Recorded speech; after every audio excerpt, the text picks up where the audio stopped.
ሰኔ 23 እና የደቡብ አፍሪካ ስጋት የኢትዮጵያ ኤምባሲ ያወጣው ማሳሰቢያ በደቡብ አፍሪካ ቀጥታ ስርጭት መሪዎች ላይ ያስተላለፉት ቀነ ገደብ ሊጠናቀቅ የሰዓታት ዕድሜ ብቻም ቀርተውታል። ይህንን በችግር የሚኖሩ የውጭ ዜጎች በተለይም ደግሞ በከፍተኛ ስጋት ውስጥ ይገኛሉ።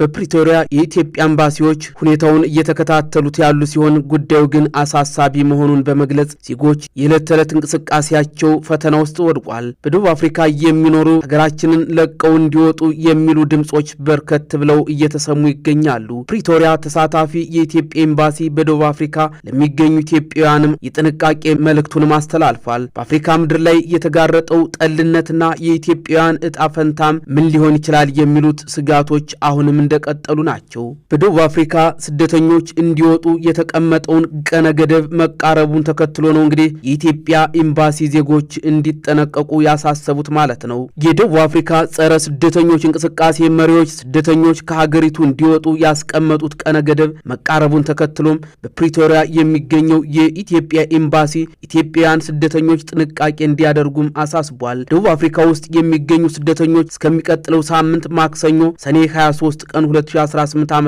ባለው ጊዜ ውስጥም ሀገሪቱን ለቀው እንዲወጡ በጸረ ስደተኞች እንቅስቃሴ መሪዎች ቀነ ገደብ መቀመጡ ይታወሳል። በህገወጥ ስደተኞች ላይ እንደሚሰራ የሚገልጸው ማርች ኤንድ ማርች የተሰኘው እንቅስቃሴ መሪ ጄሲንታ ንጎቤሴ ዙማ በሰጡት መግለጫም ይህ ቀነ ገደብ እንደተጠበቀ መሆኑንም ተናግረዋል። በፕሪቶሪያ የሚገኘው የኢትዮጵያ ኤምባሲ ትናንት ሐሙስ ሰኔ 18 ቀን ባወጣው ማሳሰቢያም በሀገሪቱ የሚገኙ ኢትዮጵያውያን ዜጎች ሁኔታውን አስመልክቶ ከመንግስት ጋር አስፈላጊውን ግንኙነት እያደረጉ መሆኑንም አስታውቋል። የደቡብ አፍሪካ መንግስት ስደተኞች ላይ የኃይል ጥቃት እንዳይደርስ ጥበቃ እንደሚያደርግ ሲገልጽ መቆየቱን አስታውሶም የሀገሪቱ መንግስት በቀጣይ ቀናት የጸጥታ ማስከበር ተግባሩን እንደሚያጠናክርም ይጠበቃል ነው የተባለው። ይሁን እንጂ ስደተኞች ላይ ጥቃት ሊፈጸም እንደሚችል ያለውን ስጋትም ገልጿል። በስደተኞች ላይ ህገወጥ ድርጊትና ጥቃቶች ሊፈጸሙ የሚችሉበት ሁኔታዎችም እንዳሉ የሚጠቁሙ አዝማሚያዎች አሁንም ይስተዋላሉ ሲልም በዚሁ በመግለጫው አስፍሯል። የመብት መጣስና የደህንነት ስጋቶች መኖራቸውን የገለጸው ኤምባሲውም በዚህ የተነሳ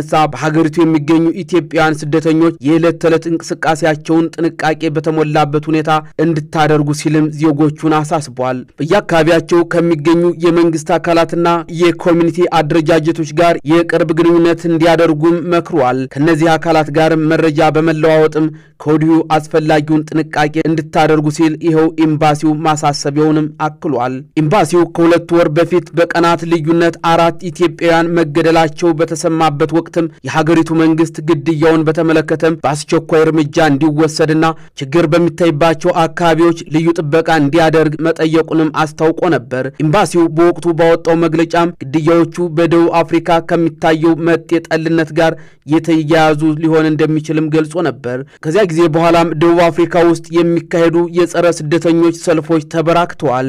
የተለያዩ ሀገራት ስደተኞች ላይም ጥቃት ሲፈጸም ያሳያሉ የተባሉ ቪዲዮዎችም ተሰራጭተዋል። በእነዚህ እንቅስቃሴዎች የተነሳም ስደተኞች ላይ ስጋት በመፈጠሩ ናይጄሪያና ጋና ዜጎቻቸውን ከደቡብ አፍሪካ አስወጥተዋል። የዚህ እንቅስቃሴ መሪዎች ህጋዊ ሰነድ የሌላቸው ስደተኞችም ከደቡብ አፍሪካ እንዲወጡ ቀነ ገደብ በተቀመጠበት ሰኔ 23 ቀንም ሰልፍ እንዲካሄድም አስታውቀዋል። ማንም ሰው ላይ ጉዳት ማድረስም ዓላማችን አይደለም። እኛ የምንጠይቀው ነገር ቢኖር ህገወጥ ስደተኞች አገራችንን ለቀው እንዲወጡና መንግስት ቀድሞውኑ ያሉትን ህጎች እንዲያስከብር ብቻ ነው ሲሉም የማርች ኤንድ ማርች መሪዎችም ተናግረዋል። ይህ ለስደተኞች የተቀመጠው ቀነ ገደብ በአፍሪካ ህብረት ስርም ከሚገኘውና ዳኝነት አካል ከሆነው የአፍሪካ የሰብአዊና ሰዎች መብቶች ኮሚሽን ትችትም ቀርቦበታል።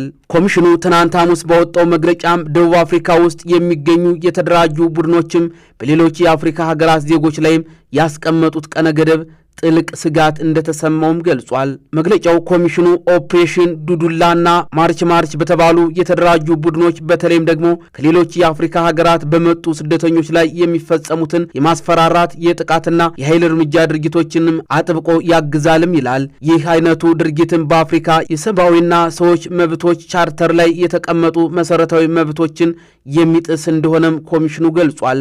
ከስደተኞች ጋር የተያያዙ ህጎችን የማስፈጸም ኃላፊነትም የተፈቀደላቸው የመንግስት ተቋማት ብቻ እንደሆኑም ያስታወሰው ኮሚሽኑ የሀገሪቱ መንግስት ለስደተኞች የሚያደርገውን ጥበቃ እንዲያጠናክርም ጠይቋል።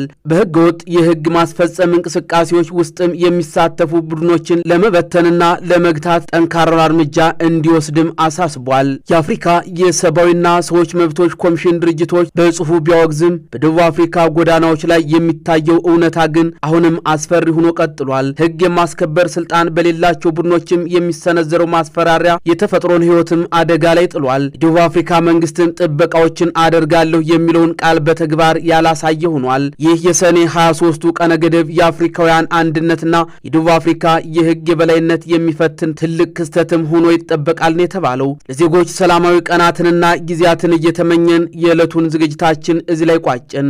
ሰላም ሁኑ።